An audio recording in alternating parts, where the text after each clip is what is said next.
हर महादेव। मैं पंडित विपिन कुमार आदिदेव ज्योतिष केंद्र से आपसे बात कर रहा हूँ। ज्येष्ठ मास की शुक्ल पक्ष में जो एकादशी आती है उसे निर्जला एकादशी कहते हैं। जैसे इसके नाम से ही पता चलता है, निर्जला यानी कि आपने उस दिन जल ग्रहण नहीं करना या पानी आपने नहीं पीना है, जिसने ये व्रत रखा हुआ है। ऐसी मान्यता है कि जो निर्जला एकादशी का व्रत रखता है उसे वर्ष भर की संपूर्ण एकादशियों का पुण्य फल प्राप्त होता है। अब मैं आपको निर्जला एकादशी की व्रत कथा सुनाता हूँ। निर्जला एकादशी व्रत कथा। भीमसेन व्यास जी से कहने लगे कि हे पितामह, भ्राता युधिष्ठिर, माता कुंती, द्रौपदी, अर्जुन, नकुल और सहदेव आदि सब एकादशी का व्रत करने को कहते हैं, परंतु महाराज मैं उनसे कहता हूँ कि भाई, मैं भगवान की भक्ति पूजा तो कर सकता हूँ, दान भी दे सकता हूँ, परंतु भोजन के बिना नहीं रह सकता।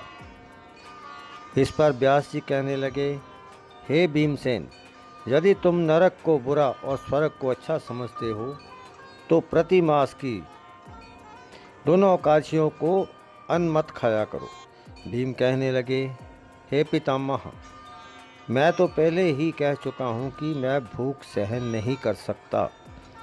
यदि वर्ष भर में कोई एक ही व्रत हो तो वह मैं रख सकता हूँ, क्योंकि मेरे पेट में वक्त नामक वाली अग्नि है जो मैं भोजन किए बिना नहीं रह सकता।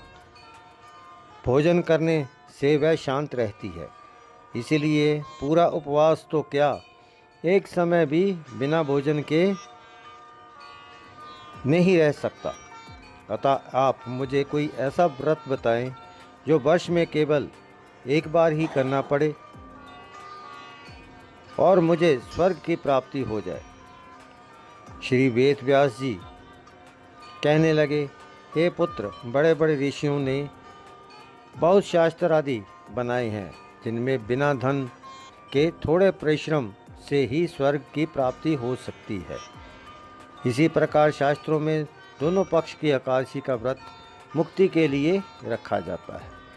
व्यास जी के वचन सुनकर भीमसेन नरक में जाने के नाम से भयभीत हो गए और कांपकर कहने लगी, अब क्या करूं? मास में 2 व्रत तो मैं कर नहीं सकता, हाँ वर्ष में एक व्रत करने का प्रयत्न अवश्य कर सकता हूँ। अतः वर्ष में एक दिन व्रत करने की यदि कोई युक्ति हो जाए तो मैं ऐसा कोई व्रत बताए। ये सुनकर व्यास जी कहने लगे कि विषुव और मिथुन की संक्रांति के बीच ज्येष्ठ मास के शुक्ल पक्ष की जो एकादशी आती है उसका नाम निर्जला एकादशी है। तुम उस एकादशी का व्रत करो।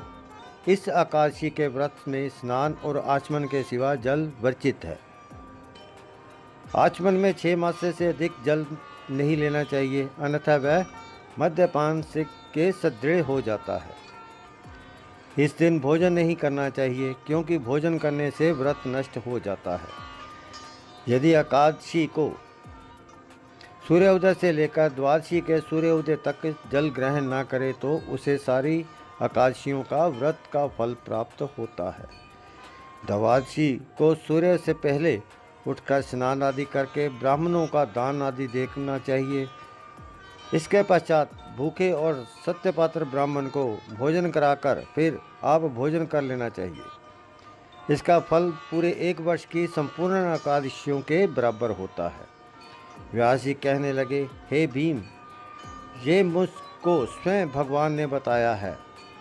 इस एकादशी का पुण्य समस्त तीर्थों और दानों से अधिक है। केवल एक दिन मनुष्य निर्जल रहने से पापों से मुक्त हो जाता है। जो मनुष्य निर्जला एकादशी का व्रत करते हैं उनके मृत्यु के समय यमदूत आकर नहीं घेरते, वरना भगवान के पार्षद उसे पुष्पक विमान में बिठाकर स्वर्ग को ले जाते हैं। अतः संसार में सबसे श्रेष्ठ निर्जला एकादशी का व्रत है।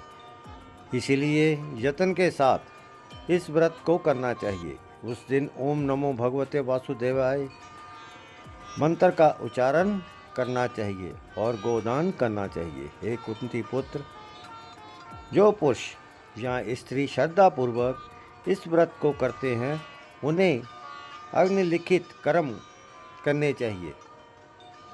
प्रथम भगवान का पूजन, फिर गोदान, ब्राह्मणों को मिष्ठान व दक्षिणा देनी चाहिए तथा जल से भरे कलश का दान अवश्य करना चाहिए। निर्जला के दिन अन्न, वस्त्र और जूता वगैरह आदि भी दान करना चाहिए। जो मनुष्य भक्तिपूर्वक इस कथा को पढ़ते या सुनते हैं उन्हें निश्चय ही स्वर्ग की प्राप्ति होती है। इस प्रकार व्यास जी की आज्ञा अनुसार भीम ने इस व्रत को किया। इसीलिए इस एकादशी को भीमसेनी या पांडव एकादशी भी कहते हैं। निर्जला व्रत करने से पूर्व भगवान से प्रार्थना करें कि हे भगवान, आज मैं निर्जला व्रत करता हूँ, दूसरे दिन भोजन करूँगा। मैं इस व्रत को श्रद्धापूर्वक करूँगा, अतः आपकी कृपा से मेरे सब पाप नष्ट हो जाएंगे। इस दिन जल से भरा हुआ एक घड़ा वस्त्र से ढककर स्वर्ण सहित दान करना चाहिए। जो मनुष्य इस व्रत को करते हैं उनको करोड़ों पल सोने के दान का फल मिलता है। और जो इस दिन यज्ञ आदि करते हैं उनका फल तो वर्णन ही नहीं किया जा सकता। इस एकादशी के व्रत से मनुष्य विष्णुलोक को प्राप्त होता है। जो मनुष्य इस दिन अन्न खाते हैं वे चंडाल के समान हैं, वे अंत में नरक जाते हैं। जिससे निर्जला एकादशी का व्रत किया है वह चाहे ब्रह्म हत्यारा हो, मद्यपान करता हो, चोरी की हो या गुरु के साथ द्वेष किया हो, अगर इस व्रत का प्रभाव से स्वर्ग को जाता है। आशा करता हूँ आपको मेरा वीडियो पसंद आया होगा। यदि आपको मेरा वीडियो पसंद आया लाइक और शेयर करें, मेरे चैनल को सब्सक्राइब करें। हर हर